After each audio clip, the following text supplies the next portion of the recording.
Halo semuanya, balik lagi di Youth News Talk episode ke-6. Perkenalkan, saya Stefan, host kalian pada hari ini. Pada episode ini, kita akan membicarakan seputar bisnis dengan narasumber kita, Ko Ishak. Sebelum kita mulai, yuk kenalan dulu sama Ko Ishak. Koko sekarang bergereja di mana, kesibukan sehari-harinya apa, dan udah mulai bisnis dari apa? Dari umur berapa, Ko? Wah, ini nanti. Oke, saya bergereja di GKI Mangga Besar, teman-teman. Stefan dan teman-teman ya. Itu my home church sih dari sejak saya kuliah sampai sekarang. Mungkin sih hampir atau sekitar 40 tahun. Memang nanti kita harus memahami kembali bisnis itu apa. Dan apakah bisnis itu memang berorientasi pada profit gitu ya. Cuman kalau kita secara umum pengertian bisnis ya, saya mulai coba-coba gitu umur 32. Jadi setelah saya kuliah, seperti pada umumnya orang-orang kan bekerja. Nah, setelah bekerja lalu dalam tanda kutip coba-coba bisnis seperti yang diketahui orang pada umumnya. Kira-kira gitu. Iya. Kalau kita lihat perkembangan zaman kan cepet banget ya kok. Mungkin pas dulu Koko umur 32 bisnis sangat amat konvensional. Dan sekarang semua udah serba digital. Dulu mungkin kita ngelihatnya kalau mau buka toko ya toko offline. Kita nggak kenal istilah toko online. Tapi sekarang kita klik, nggak sampai 5 menit jadi. Lewat Shopee, Tokopedia dan sebagainya. Dan juga mungkin zaman dulu kita advertisement ya lewat billboards, lewat TV, lewat koran. Tapi sekarang kita kenal namanya Instagram influencer. Yang jadi bisnis sendiri untuk jasa advertisingnya. Kita bisa lihat peluang bisnis kan berubah-berubah terus ya kok. Ada muncul sesuatu yang baru. Pandangan Koko terhadap hal ini gimana kok? Tadi pakai istilah landscape ya, kalau nggak salah ya kamu bilang. Nah saya kira ini bahasa yang bagus ya, landscape. Saya senang kata ini. Jadi memang landscape-nya itu sama sekali berubah. Nah, bukan hanya berubah, namun bahasa sekarang itu terjadi disruption. Nah, ini memang kata yang agak sulit dipahami. Tapi kira-kira ya sekedar dari lebih daripada sekedar berubah.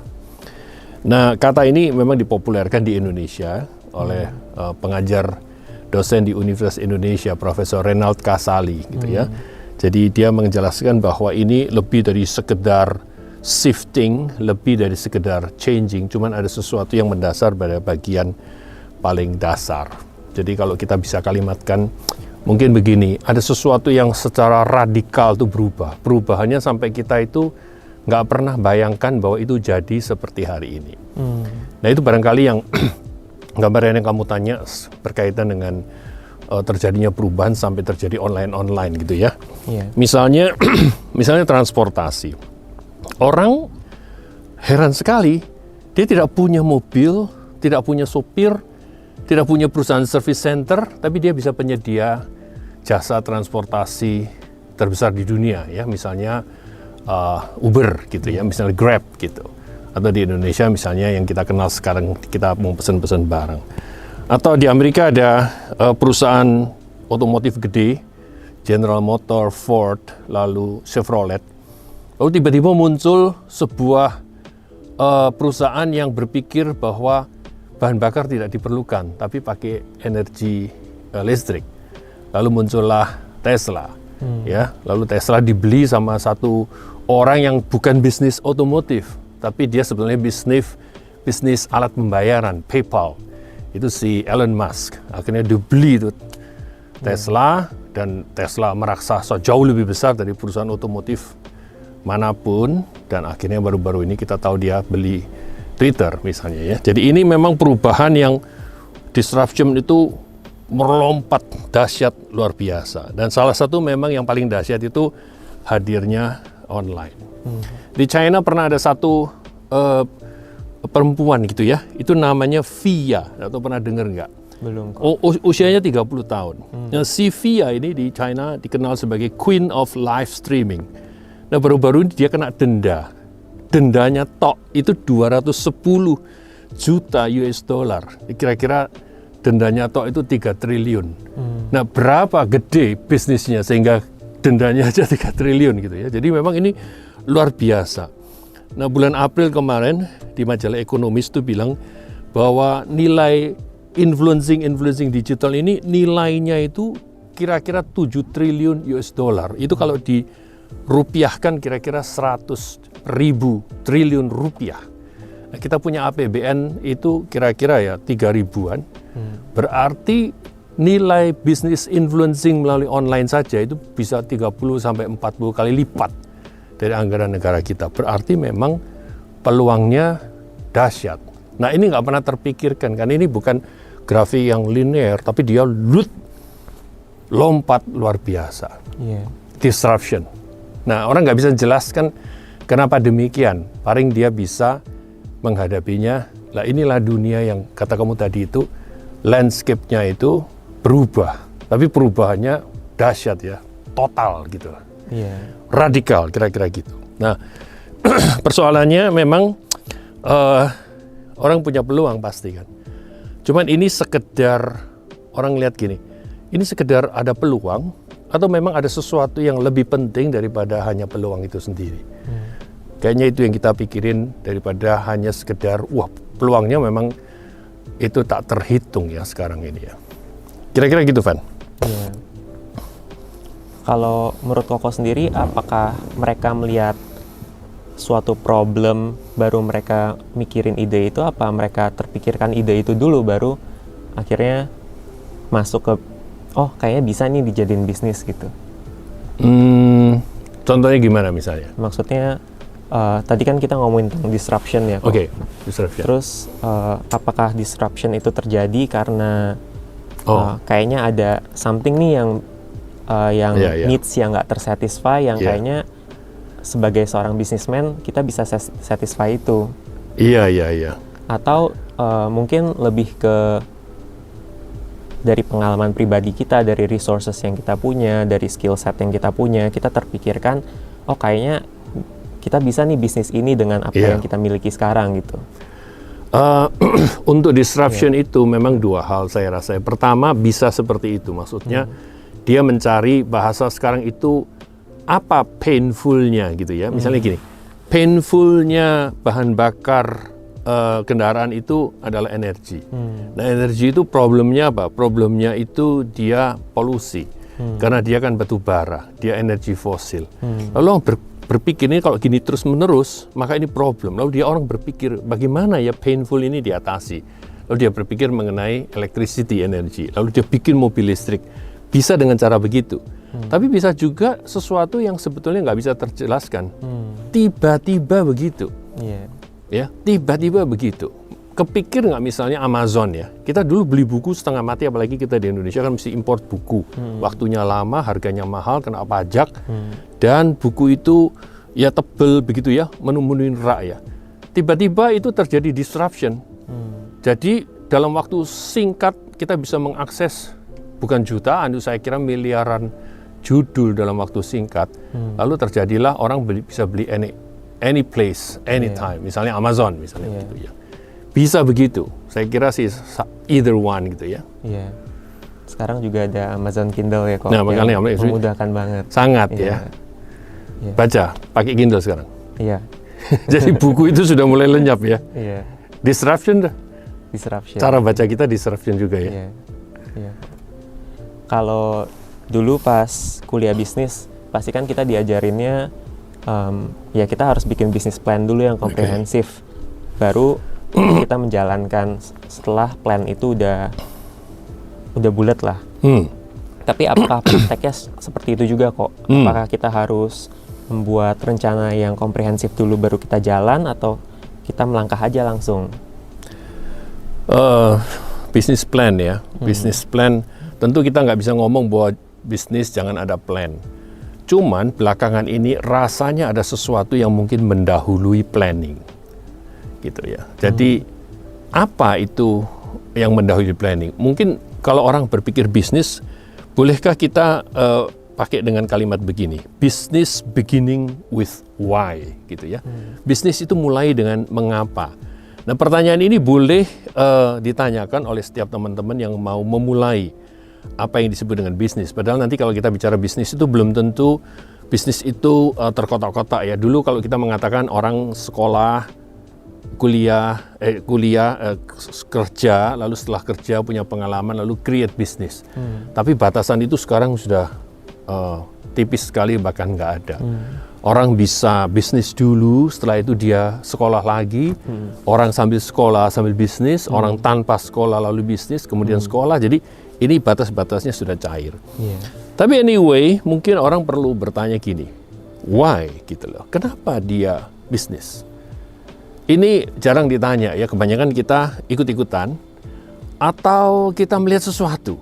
Tapi saya percaya walaupun dia tidak merumuskan, tapi dia punya jawaban itu. Why gitu. Itu semacam reason, semacam alasan. Tapi alasan itu boleh diuji lagi gitu ya. Misalnya begini, saya bisnis karena saya mau eksis. Oke. Tapi lu eksis, tapi lu nggak kaya, lu mau nggak? Oh enggak dong. Oh, kalau gitu selain eksis ada another reason iya. Oke, apa itu? Misalnya gitu ya. Atau sebaliknya misalnya, saya bisnis karena saya mau punya banyak uang. Oke. Tapi lu punya banyak uang, tapi lu nggak eksis, lu mau nggak? Enggak dong, gue banyak uang supaya gue eksis. Oke, then yang mana yang menjadi the main reason? Begitu. Starting with that. Itu boleh dipikirkan walaupun orang-orang mungkin sudah jalan. Nah, dalam hati kecilnya ada sesuatu. Nah, kalau itu di-elaborate keluar, itu menolong dia. Nah, reason itu sebetulnya adalah alasan utama. Nah, bahasa yang lebih diistilahkan itu orang bilang ultimate why. Alasan yang paling ultimate, yang paling puncak. Nah, seorang teolog ya, namanya si Os Guinness, dia bilang ultimate why itu adalah calling. Nah, boleh nggak saya bilang gini? Calling precede planning. Jadi ada panggilan yang mendahului perencanaan.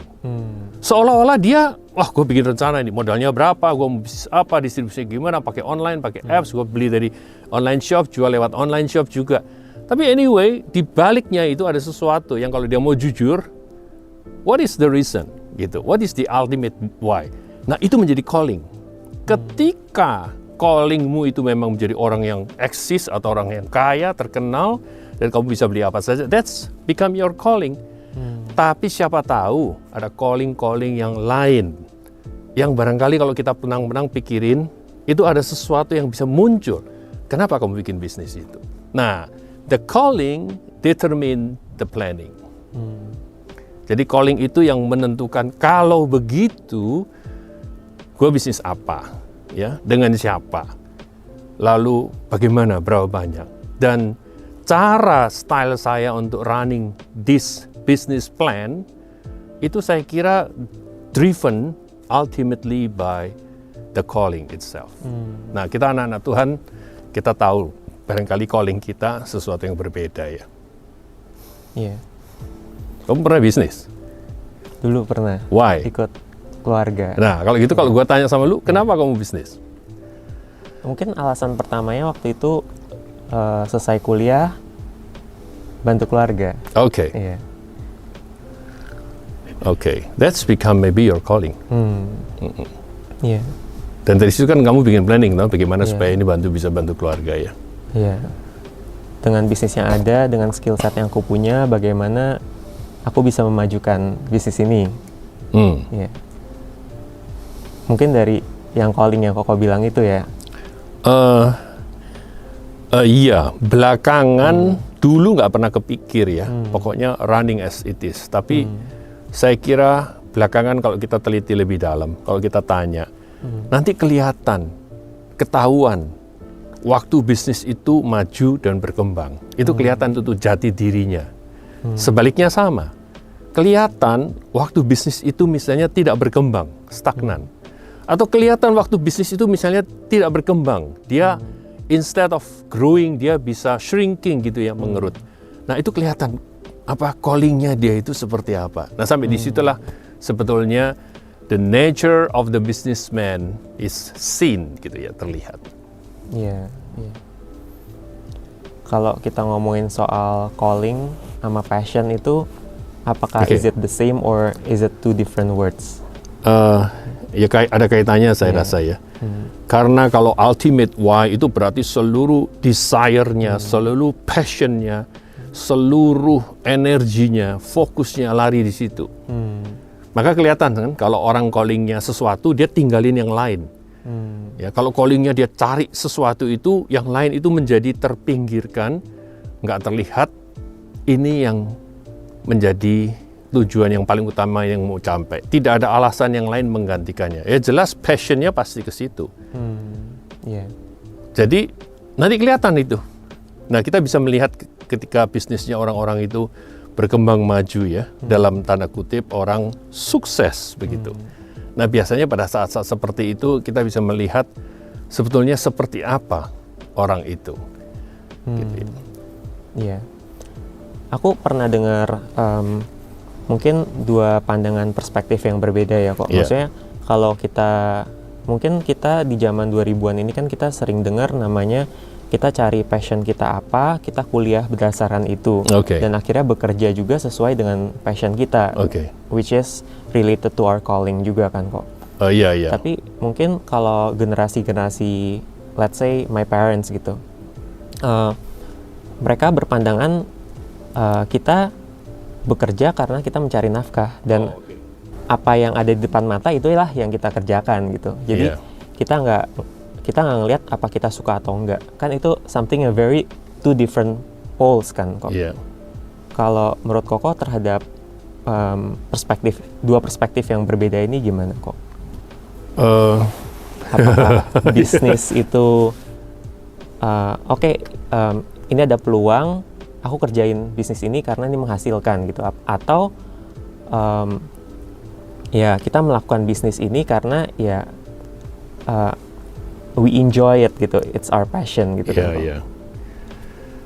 Ya mungkin zaman berubah ya, zaman berubah. Dulu ada tradisi kalangan kelompok masyarakat tertentu memang turun-temurun itu running bisnis. Mungkin di luar bisnis tidak banyak peluang-peluang untuk mengerjakan. Misalnya untuk menjadi profesional atau menjadi pejabat di sebuah organisasi, government maupun non-government, atau menjadi researcher, atau menjadi politician, atau menjadi seorang diplomat, tidak. Jadi memang dia stick on that. Itu situasi seperti itu. Tapi ketika situasi berubah, saya kira mungkin orang menjadi pilihannya terbuka, begitu ya. Sehingga ketika pilihan terbuka itu banyak kesempatan orang untuk memikirkan dasar dari segala sesuatu. Gitu. Saya kalau bikin calling kan orang bilangin, calling emangnya mau jadi pendeta ya pakai calling.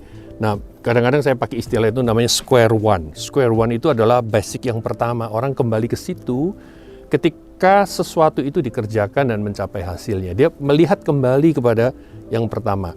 Nah adalah baik, maka calling atau square one itu memang secara berkala itu terus diuji di dalam dia jalanin bisnis. Mungkin saja dia jalanin satu macam bisnis atau size bisnis atau mungkin networking satu bisnis, secara berkala dia bisa re-evaluate kembali. Ini kira-kira dulu tuh memang gua maunya begini atau bukan ya? Mungkin karena dulu karena situasi diajak sama teman. Atau karena memang orang tuanya menyuruh demikian. Atau mungkin karena peluangnya seperti itu. Tetapi kalau peluangnya seperti itu, orang tuanya suruhnya begitu, modalnya ada di situ, dan partnernya memang seperti itu, boleh nggak saya propose dia bertanya kembali, is that my calling or not? Gitu loh. Memang panggilannya itu. Saya kira itu akan memperkuat luar biasa the trueness of that business. Jadi kesejatian bisnisnya itu dia akan terlihat di situ. Nah orang kan kita melihat banyak orang akhirnya mencapai dalam tanda kutip kesuksesan tertentu, tapi ada unsatisfaction di dalam life gitu ya.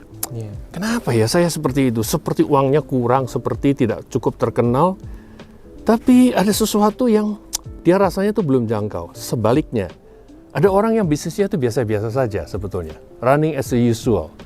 Ya tidak disebut dia luar biasa, tapi kita bisa melihat ada satu gratitude life di dalam hidupnya. Nah, saya rasa itu sangat berkaitan dengan memang panggilannya dia di situ. Belum tentu dia doing business bigger than other people, tapi belum tentu dia tidak menghasilkan berkat buat other people. Jadi jangan-jangan callingnya dia memang ada sesuatu yang spesifik. Dan ketika orang mengerjakan callingnya itu, saya kira itu yang membuat kehidupannya itu menjadi fulfill begitu ya. Nah, menjadi pertanyaan begini. Calling itu kan berarti bukan kita yang mau kan?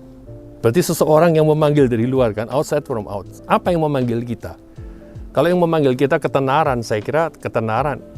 The famous is my calling. Ketika kita kekayaan, the richness is my calling. Tapi saya kira sebagai anak Tuhan tahu ada sesuatu yang lain yang ketika itu yang memanggil kita, saya kira our fulfillment is different. Walaupun peluangnya sama, walaupun modalnya sama, walaupun modal networknya mungkin sama begitu ya. Jadi something different, we have to put it more than just capital, networking, opportunity begitu ya. Kita mesti lihat ada sesuatu yang lain nggak. Dan selama ini kita sangat tradisional ya, bisnis ya peluang, passionnya apa, bakatmu apa, talentmu apa, gift-nya oke. Dan boleh nggak saya propose itu tadi. Business is ultimate why. Jadi kita mesti jawab kenapa gua bisnis ini gitu. Kenapa gua bisnis bunga ini melalui online? Kenapa saya nggak bisnis bantal ini gitu ya? Kenapa saya hari ini jasa tertentu? Kalau kita ngomongin tentang calling, apakah menurut Koko seiring kita bertambah tua atau umur kita makin tua, calling itu berubah-berubah atau it will stay one and the same? Iya itu, ya itu kayak kalau lu dipanggil jadi pelayan Tuhan, lu jadi hamba Tuhan, lu berubah-ubah gak ya? Saya kira itu mesti kembalikan kepada Tuhan yang memanggil kita. Tuhan yang memanggil. The caller is still the same. Yang memanggil itu saya kira tidak akan berubah. Cuman konteks panggilan itu menurut saya bisa berubah. Tapi yang memanggil itu tidak akan pernah berubah. Dia memiliki sebuah tujuan yang jauh melampaui apa yang pernah kita pikirkan. Jadi saya kira begini ya, ketika orang bisnis barang gitu ya, goods, you sell it online or on-site, real or virtual sama. Tiba-tiba kamu berubah itu dari bisnis barang menjadi jasa misalnya gitu kan. Jadi kan terjadi shifting gitu. Nah itu karena apa? Apakah karena peluangnya sekarang banyak jasa nih. Kita ngapain buka buka toko baju. Kita beli baju online, kita jual online. Itu so many opportunity di online. Kita mau barang apapun sudah tersedia. Kenapa kita mesti industri itu? Kita jual jasa seperti itu ya. Nah, saya kira shifting itu terjadi pun, maka calling itu secara siklus itu kita boleh untuk mengevaluate kembali. Maka saya usul begini nih ya, bisnis kan talking about growth. Tiap tahun kita pikirin growth-nya itu sekian persen. Tahun depan harus growth. Nah ini the idol of growth, berhala pertumbuhan. Apa iya bisnis itu harus selalu growth?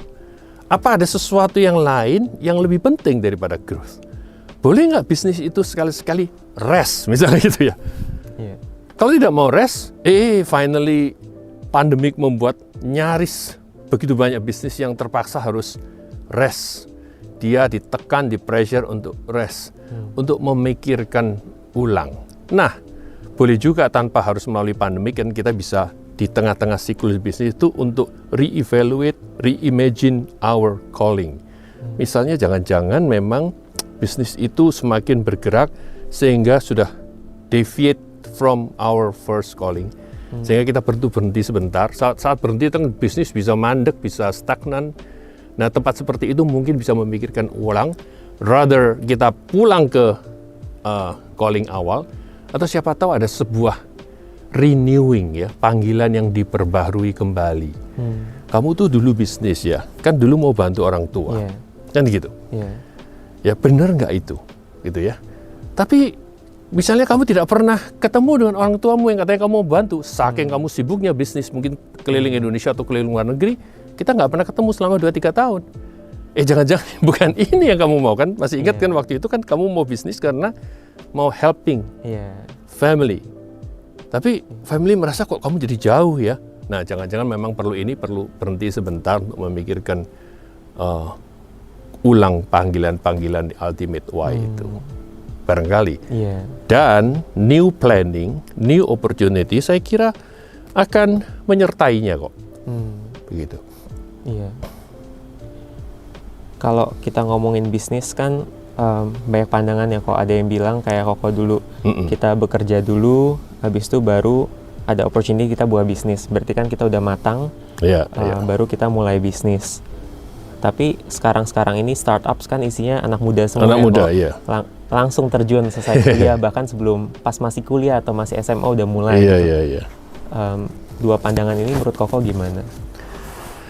Iya, starting a business gitu ya. Menurut saya sih, dulu memang ada sesuatu pandangan yang linear gitu ya. Waktu muda mulai cari pengalaman dulu, ada tahap-tahapan. Tapi sekarang mungkin nggak begini ya, never too young to start. Tapi never too old to start. Jadi kepada teman-teman anak muda silahkan untuk memulai. Tapi kepada teman-teman yang sudah berusia tidak ada waktu yang terlalu tua untuk memulainya begitu. Karena persoalannya itu sebenarnya bukan pada usia berapa dia mulai. Itu persoalannya adalah mengapa ya memulai. Terus kedua, kan kita mengenal adanya business cycle. Ya, bisnis itu tidak bekerja secara linear. Ya, saya kira sekolah-sekolah manajemen itu mengajarkan, Harvard Business School mengajarkan ada cycle. Cycle-nya itu ada yang long cycle, ada yang short cycle, ada yang terjadi mendadak begitu. Lalu di dalam cycle itu begitu banyak hal yang harus diperbarui sehingga orang itu shifting luar biasa. Elon Musk yang dulunya itu kerjanya PayPal, lalu masuk ke mobil, lalu sekarang masuk ke Twitter, begitu kan? Ini kan tiga kan strukturnya sama sekali berbeda. Jadi boleh saja anak-anak muda silahkan, teman-teman yang sudah dewasa boleh. Tetapi begini, bisnis itu ada satu hal yang sifatnya bergantung bukan pada dirinya sendiri. Itu yang saya beri istilah itu contingent.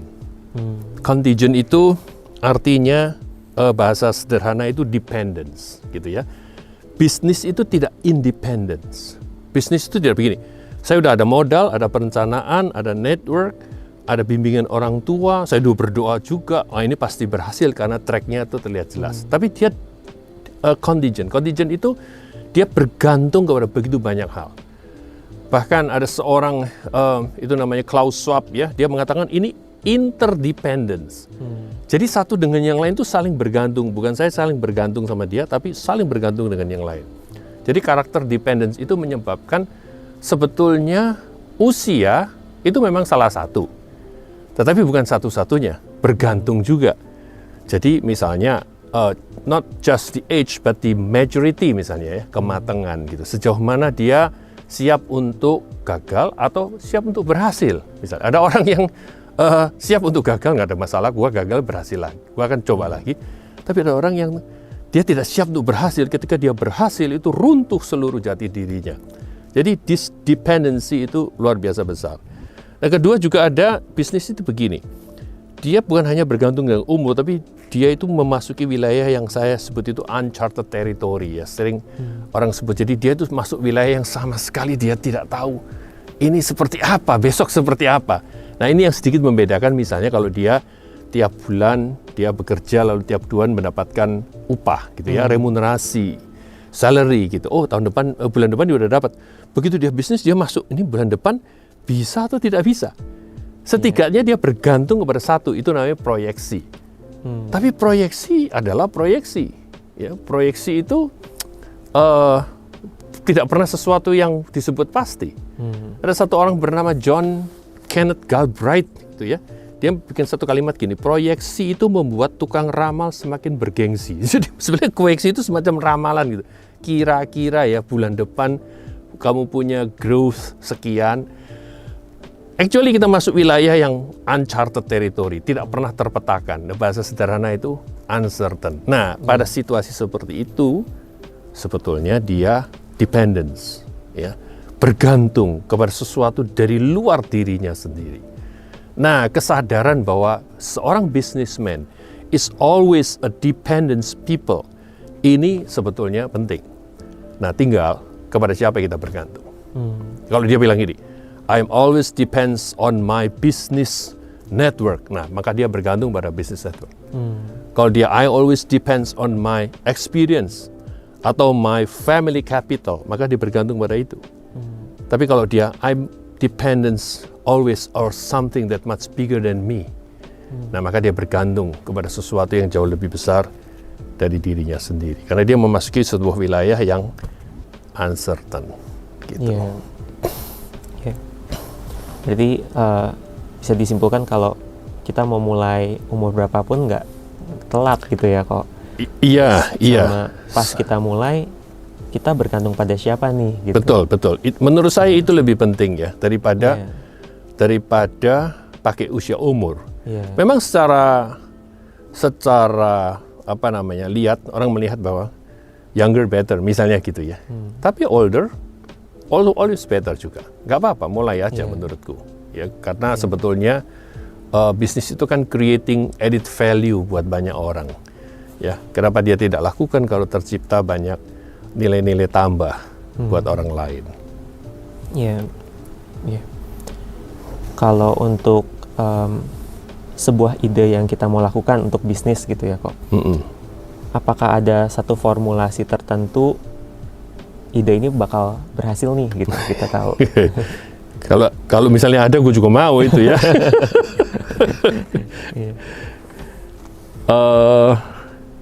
Ya memang kita mesti balik kepada berhasil itu apa gitu ya. What is success gitu. Nah, sukses itu kan kata dunia yang sangat sangat mencengkeram kita.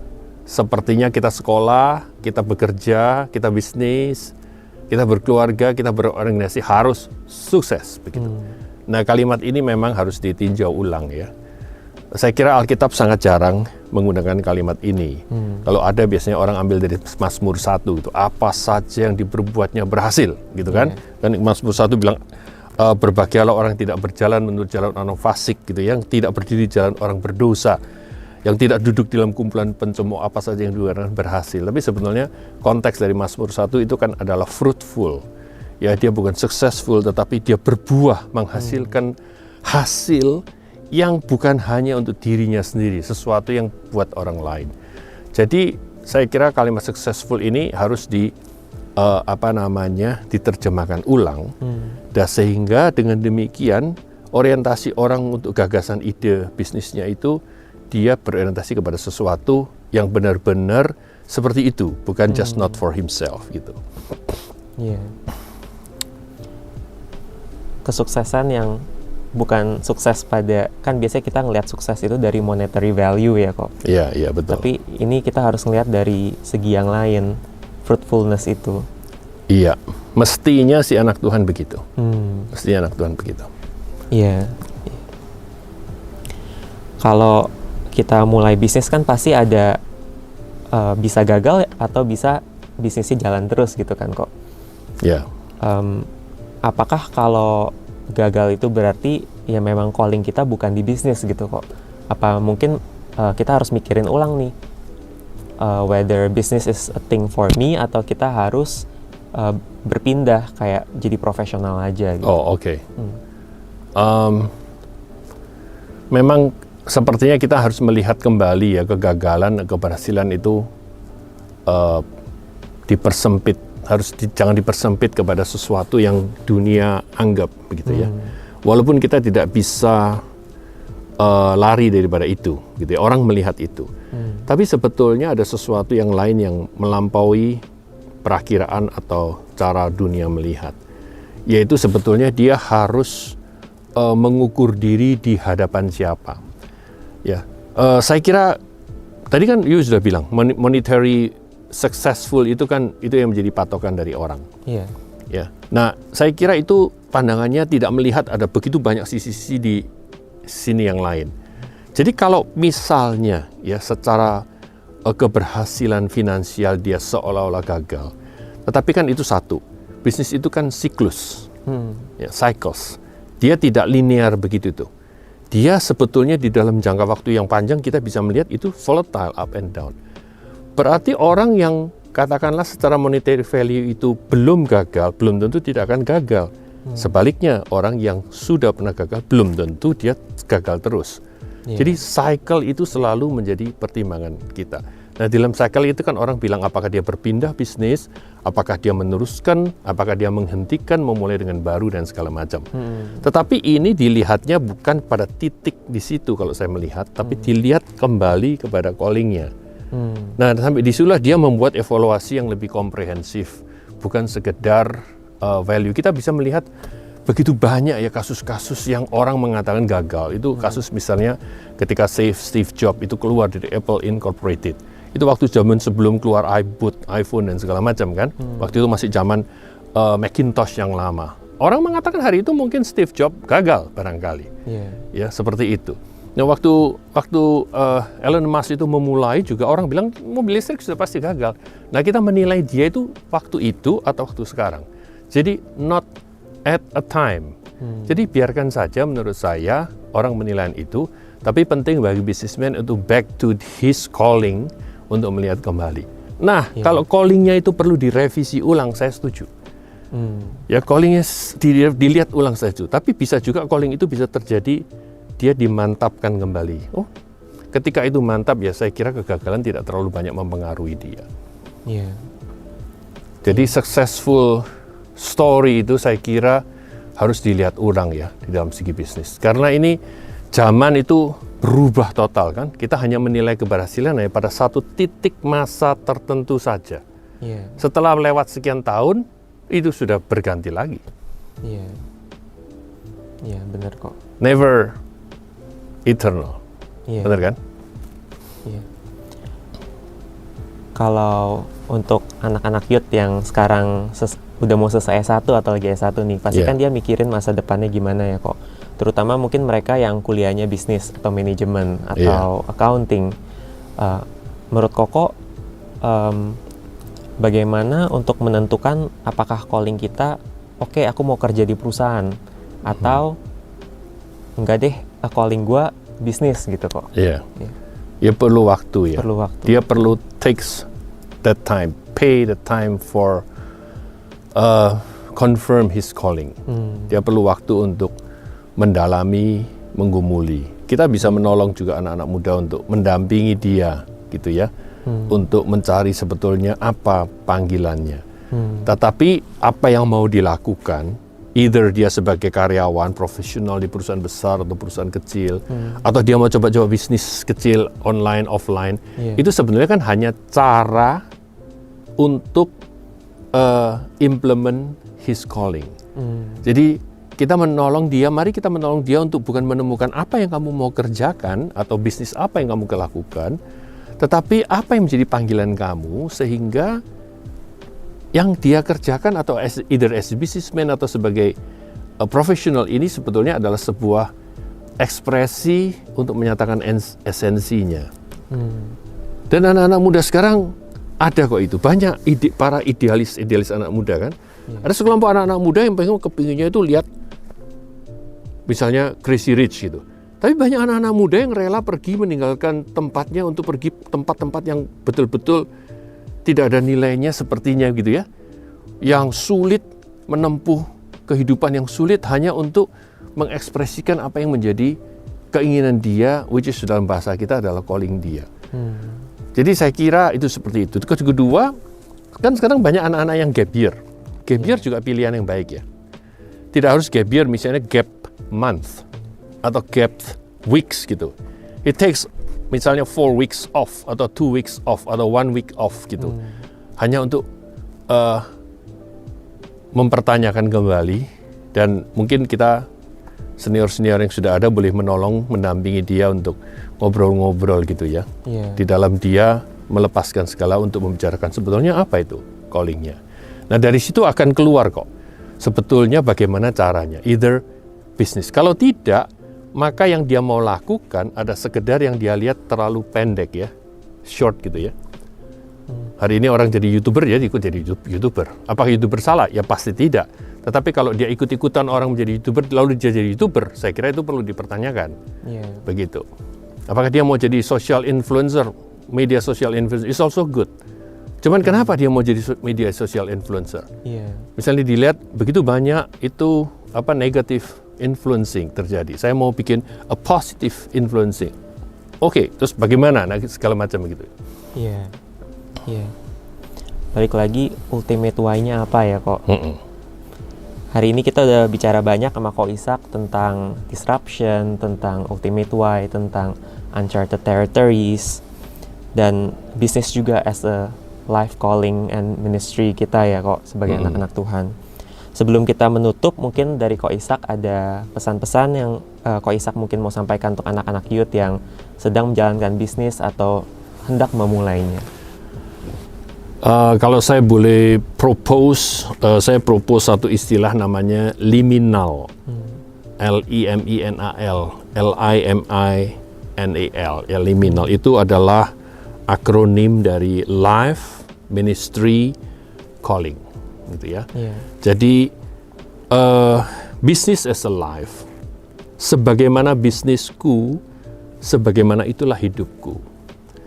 Jadi menjadi persoalan kalau bisnisnya caranya begini, lalu hidupnya caranya seperti berbeda. Gitu ya. Nah, business as ministry, M itu sebagaimana pelayananku, sebagaimana bisnisku.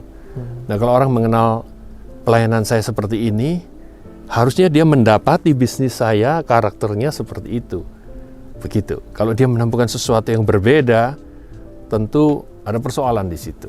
Nah, yang ketiga adalah bisnis bukan profesi menurut saya, bukan pilihan bahkan. Secara radikal bisnis adalah sebuah panggilan. Nah, tiga ini life, ministry, calling ini menyatu. Ini disebut integrity gitu ya. Tidak ada bahasa yang berbeda di dunia bisnis dan di dunia pelayanan. Di dunia kantor, di dunia marketplace dengan di gereja misalnya. Tidak ada sebuah sikap yang berbeda seharusnya dengan liminal itu. Business is my life, business is my ministry, business is my calling. Kalau boleh saya propose seperti itu, bukan berarti bahwa saya bisa melakukannya, cuman kira-kira kalau kita bisa bersama-sama seperti ini, anak-anak muda, maka saya percaya teman-teman akan menjadi seorang businessman yang sangat influencing di dalam dunia yang hari ini sangat dipengaruhi oleh sebuah bisnis yang menurut saya unintegrated, gitu ya. Kalau kita start dengan itu, jadi sekecil apapun bisnismu, segede apapun bisnismu, tapi saya kira itu influencing itu akan membawa sesuatu kepada God's glory. Kira-kira gitu, Van. Iya. Terima kasih Ko Ishak untuk waktunya. Thank you. Dan juga insight yang udah diberikan Ko. Yeah, waiting for your new younger businessman appear. Iya. Terima kasih juga untuk teman-teman yang sudah menonton. Semoga bisa menjadi berkat untuk teman-teman sekalian. Thank you. Jangan lupa like, subscribe, dan share ya. Sampai jumpa di episode berikutnya.